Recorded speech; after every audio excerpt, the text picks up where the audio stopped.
అందరికీ నమస్కారం. Ongole MLA Damacharla Janardhan serious అయ్యారు. నిన్న జరిగినటువంటి కార్పొరేషన్ కౌన్సిల్ మీటింగ్ సందర్భంగా మరి ఈ మధ్య దామచర్ల జనార్దన్ పై కూడా కొన్ని సోషల్ మీడియాలో కొన్ని వాట్సాప్ గ్రూపుల్లో వస్తున్నటువంటి దానికి సంబంధించి ఆయన క్లారిటీ ఇచ్చారు. అదేవిధంగా ఎవరైతే ఆకాశ రామన్న పేరుతోటి మరి ఉత్తరాలు పోస్ట్ చేసి వాట్సాప్ గ్రూపుల్లో అదేవిధంగా సోషల్ మీడియా వేదికగా కూడా ఎమ్మెల్యేపై అనుచిత పోస్టులు పెట్టినటువంటి వారికి సీరియస్ వార్నింగ్ ఇచ్చారు. వారి వద్ద ఆధారాలు గనక ఉంటే ధైర్యంగా కూడా వాటి గురించి మాట్లాడాలని ఒంగోలు ఎమ్మెల్యే దామచర్ల జనార్దన్ నిన్న సవాల్ విసిరారు. ఆధారాలు లేకుండా గందరగోళాలు సృష్టించటం అది సరైన పద్ధతి కాదని, వారికి దమ్ము లేదని తెలియజేయటం జరిగింది. అదేవిధంగా పోతురాజు కాలువ గురించి మాట్లాడుతూ అది గతంలో 2014 నుంచి 19 వరకు ఆయన ఒంగోలు ఎమ్మెల్యేగా కూడా పనిచేశారు.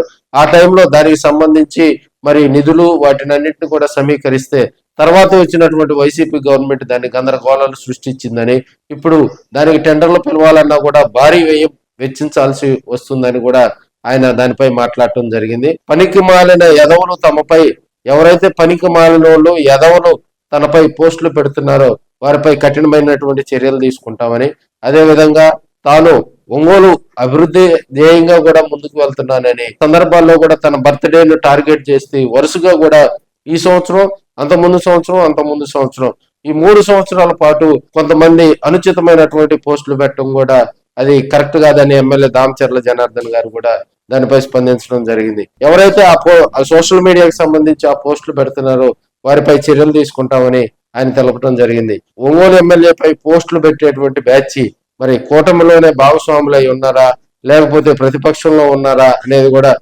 త్వరలో తేలనుందని మనం తెలియజేసుకోవచ్చు. అంటే ఇక్కడ మాట్లాడుతున్నారు ఒక దాకాశరామంత్రం ఇట్లాంటివన్నీ పిచ్చి శాస్త్రాలు పిచ్చి కథలు చేసే వాళ్ళని మీరంతా నాకు మన మీడియా చెప్తున్నారు. పోయినసారి నా 15 రోజు ముందు రోజు రాశారు ఇదే ఆకాశరామన్న. ఆ ఎదవలకు ఒకటే చెప్తున్నా, ఏదైనా ఉన్నప్పుడు ఇంకా ఏదైనా ఉంటే దేవుడికి పెట్టండి.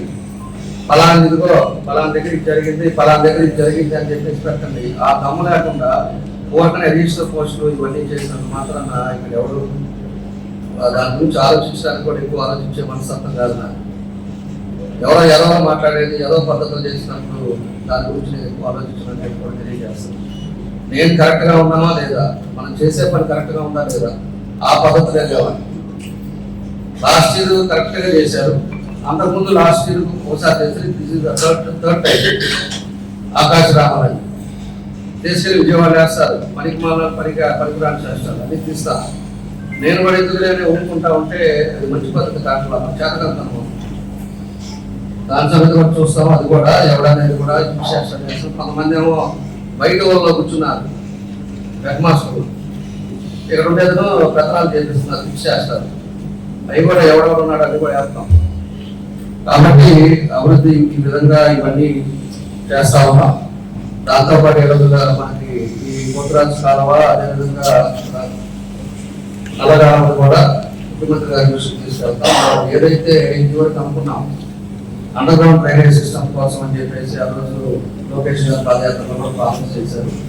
ఇప్పుడు అండర్ గ్రౌండ్ సిస్టమ్ చేయాలంటే ఆ టైం కూడా ఉండదు. కాబట్టి మెయిన్ అభివృద్ధి టు ది డ్రైనేజ్ సిస్టమ్ మాత్రం కూడా కార్పొరేట్లు కూడా ఉన్నారు. కాబట్టి మీ అందరూ కూడా అవగాహన తెలియజేస్తున్నా.